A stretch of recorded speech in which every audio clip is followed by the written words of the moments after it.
आज रीडिंग में हमारे पास ये पैसेज है जो हम पढ़ने जा रहे हैं। जैसा कि मैंने आपको कहा था कि हम हर लेसन जो है वो 4 हिस्सों में डिवाइड करेंगे। पहला हिस्सा रीडिंग, दूसरा ग्रामर, तीसरा वोकैबुलरी और चौथा कन्वर्सेशन का होगा। तो ये मैंने एक आसान सा पैसेज यहाँ लिखा है आप लोगों के पढ़ने के लिए। उम्मीद है कि आप इसे पढ़ पाएंगे और ये आपके लिए आसान रहेगा। और साथ ही साथ ये एक रिवीजन भी है, यानी दोहराई है हमारे पिछले लेसन की, जिसमें कि हमने इंट्रोडक्शन आपको सिखाया था। तो ये है माय नेम इज, जो भी आपका नाम हो, जैसा कि मेरा नाम एनजी है। माय नेम इज एनजी, I am dash years old. आप जितने भी आपकी जो एज है, जो आपकी जो उम्र है, आप यहाँ लिख दीजिए। आई एम ए टीचर, आपका जो भी प्रोफेशन है आप वो बताएंगे।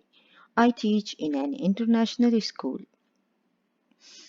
I am married. I have 3 kids or 3 children. I live in the city center. I like to play football and draw pictures. I speak Urdu and English. I can also speak little Arabic.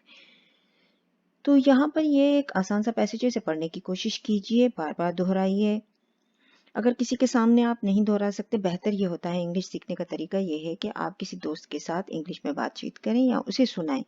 अगर आप ऐसा नहीं कर सकते, hesitation है या शर्माते हैं, तो अपनी आवाज़ को रिकॉर्ड कीजिए और सुनिए।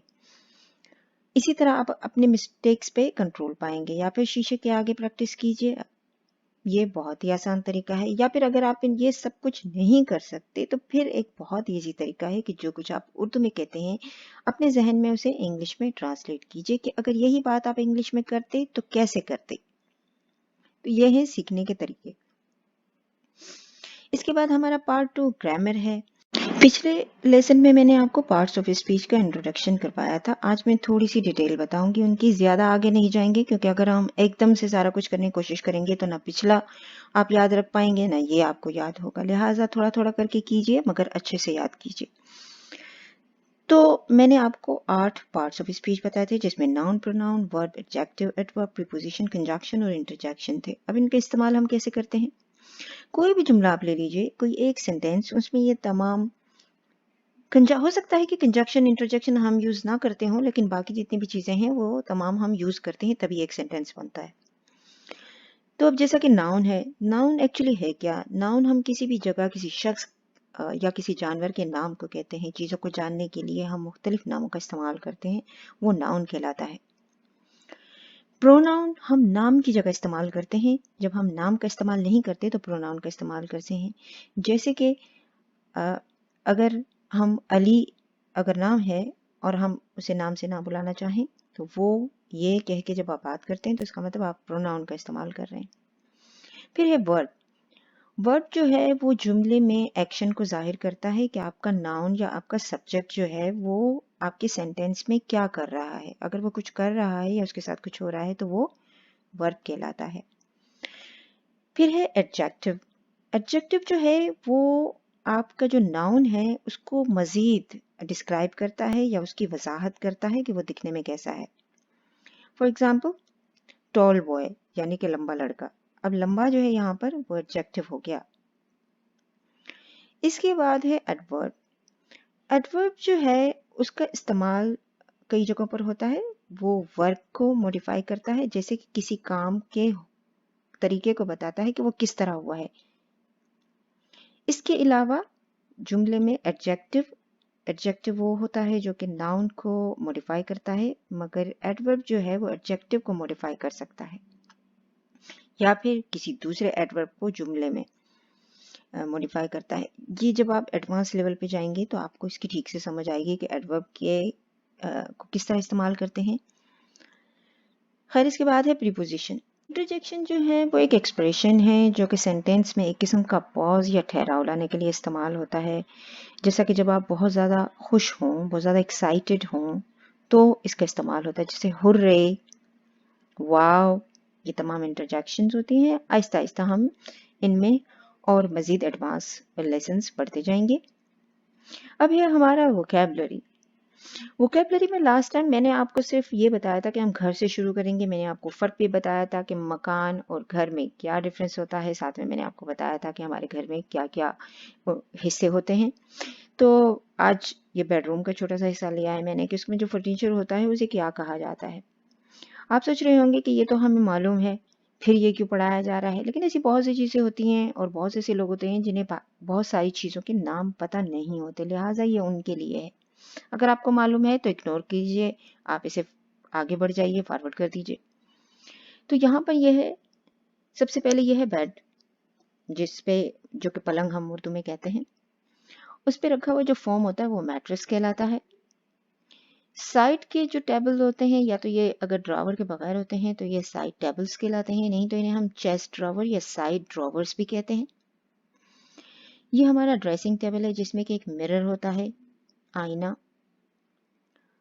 अब मिरर जो है वो आईना है, ग्लास जो है वो आपका शीशा कहलाता है। तो ये डिफरेंस होता है मिरर और ग्लास में।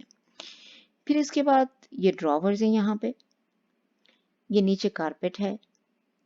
अच्छा, अब ये अलमारी, अलमारी को कई नामों से बुलाया जाता है। इसे वार्डरोब भी कहा जाता है, इसे क्लोजेट भी कहा जाता है, कबर्ड भी कहा जाता है, अलमीरा भी कहा जाता है। तमाम सूरतें सही हैं, थोड़ा थोड़ा सा डिफरेंस होता है। अब कबर्ड जब आप कहते हैं तो कबर्ड में आप कुछ भी रख सकते हैं, कबर्ड आपकी किचन में भी यूज हो सकती है। मगर जब आप वार्डरोब कहते हैं या क्लोजेट कहते हैं तो वो मखसूस एक आपके कपड़े रखने के लिए इस्तेमाल होता है। ये डिफरेंस होता है थोड़ा। अब ये हमारा लिविंग रूम है। लिविंग रूम या ड्राइंग रूम, जो भी आप कह लें, दोनों सही है। जहाँ हम यूजुअली मेहमानों को बिठाया जाता है, हमारे पास बैठक कहा जाता है जिसे। तो इसमें यह है सोफ़ा।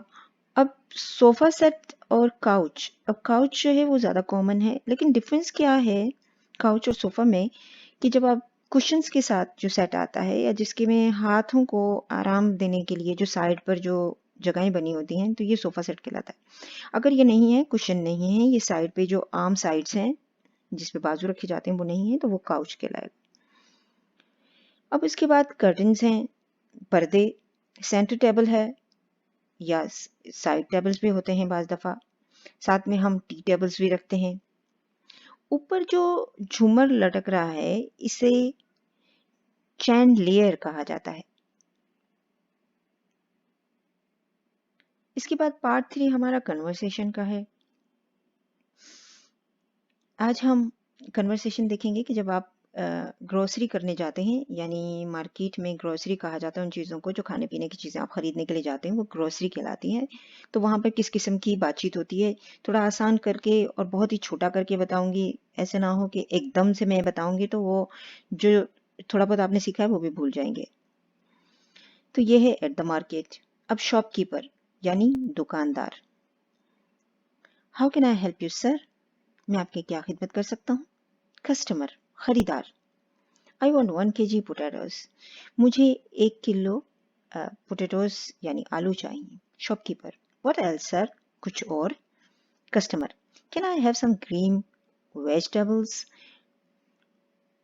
क्या मुझे कुछ हरी सब्जियां मिल सकती हैं। अब यहाँ पे ये देखिए, हमारे पास अक्सर लोग वेजिटेबल्स को वेजी कहते हैं, ये वेजी नहीं है, ये वेज है, वेज वेज और फिर टेबल्स। तो इसे आप ब्लेंड कीजिए, एक साथ कहने की कोशिश कीजिए, वेजिटेबल्स। इसके बाद शॉपकीपर कहता है there are lots of varieties sir, which one you want, यानी उसके पास तो बहुत सी किस्में हैं। लॉट्स ऑफ वैरायटीज यानी मेरे पास तो बहुत सारी किस्मों की सब्जियां हैं, तो व्हिच वन यू वांट, आप कौन सी चाहते हैं। Customer, I want some parsley, zucchini, bell pepper and some spinach। अब वो कह रहा है कि मुझे कुछ पार्सले, पार्सले धनिया, जो हरा धनिया होता है उसी किस्म की एक सब्जी है, मगर वो धनिया नहीं है, धनिया कोरिएंडर कहलाता है।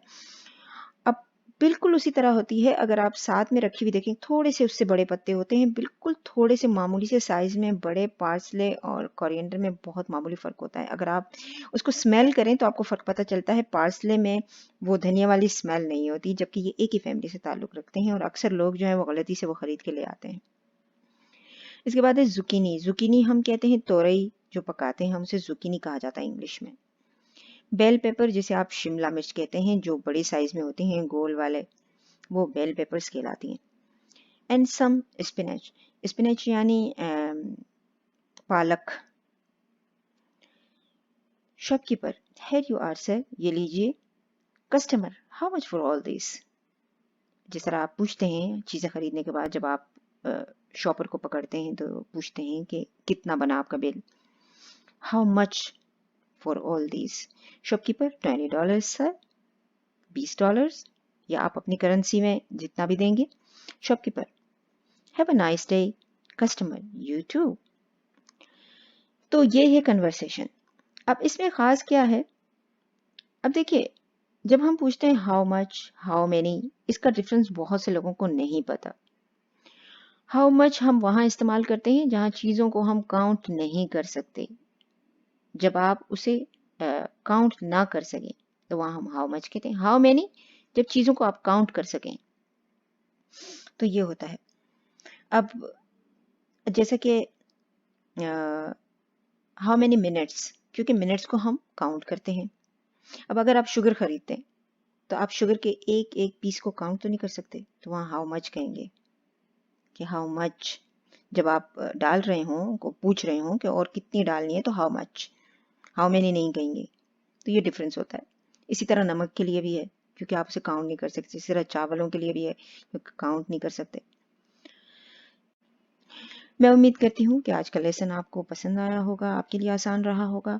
अगर पसंद आया तो लाइक करना और सब्सक्राइब करना ना भूलिए। अगली वीडियो तक के लिए इजाज़त दीजिए। अपना ख्याल रखिए। अल्लाह हाफ़िज़।